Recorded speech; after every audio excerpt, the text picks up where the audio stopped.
그럼 다음 질문 해주시겠어요? 네. 외국인 또는 이민해서 성공했을 때, 영주권자가 됐을 때에도 이민자의 신분으로 이런 기업, 제가 일하고자 하는 화학 기업에 지원을 할 때 자국민에 비해서 배타적인 부분이나 어려움이 있진 않을까 이제 걱정이 되거든요. 네. 근데 이게 영어가 아예 안 된다면 당연히 그렇겠지만 영어 실력이 어느 정도 갖춰졌다고 생각했을 때에도 그런 게 있는지 궁금합니다.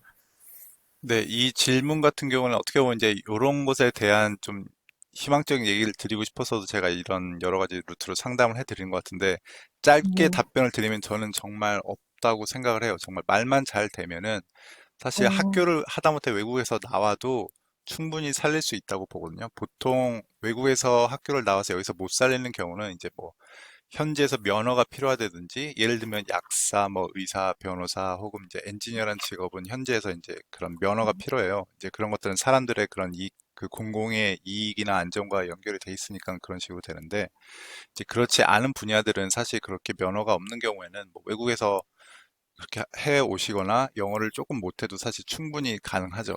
근데 네. 보통은 취업하는 데 있어서는 이게 두 가지로 보시면 될 것 같아요. 취업을 하는 데까지랑 취업을 하고 나서 거기에서 이제 인정을 받는 거랑은 되게 두 개 다른 거라고 음, 보거든요. 왜냐하면 취업을 할 때는 결국에는 이력서 내고 면접 보고 혹은 이제 면접 때 간혹 테스트를 좀 하고 그것만 잘 뚫으면 돼요. 그러니까 어떻게 보면 본인을 어떻게 포장하느냐에 따라서 그리고 인터뷰를 어떻게 잘 하느냐에 따라서 충분히 커버가 가능한데 이제 나중에 취업해서 잘 있느냐 그런 것들은 본인 하기에 따라 있겠죠.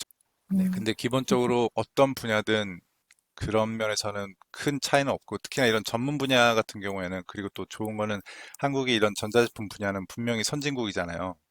네, 그럼 그렇죠. 뭐 우리들이 흔히 아는 그런 대기업 제품이 여기서도 좋은 제품으로 인식이 되고 음, 있고 사실 그 덕을 보실 거예요. 그래서 어, 그런 분야들이 몇 가지가 있는데 이제 전자제품도 그런 분야가 될 수 있고 조선 분야도 이제 그런 것들이 될 수 있고 음, 한국이 조선 분야의 세계 강국에 속하니까 그런 것처럼 전자제품도 그런 거라서 그런데 경력이 있으시면 여기서도 분명히 큰 도움이 될 거예요. 그래서 이런 부분은 저는 충분히 희망적으로 생각하셔도 되고 오히려 이제 제가 표현하기로는 스스로를 역차별한다고 이제 느끼는데 오히려 괜히 주눅 들고 내가 뭐 영어가 안 되는데 혹은 뭐 내가 음, 외국에서 왔는데 안 되지 않냐 혹은 이제 음, 이력서를 내보셨는데 답변이 안 오니까 외국인이라서 안 된다라고 생각을 하시는 게 있는데 이제 그런 것들은 과감히 버리시고 음, 이렇게 쭉 노력하시면은 분명히 좋은 결과가 있을 거예요.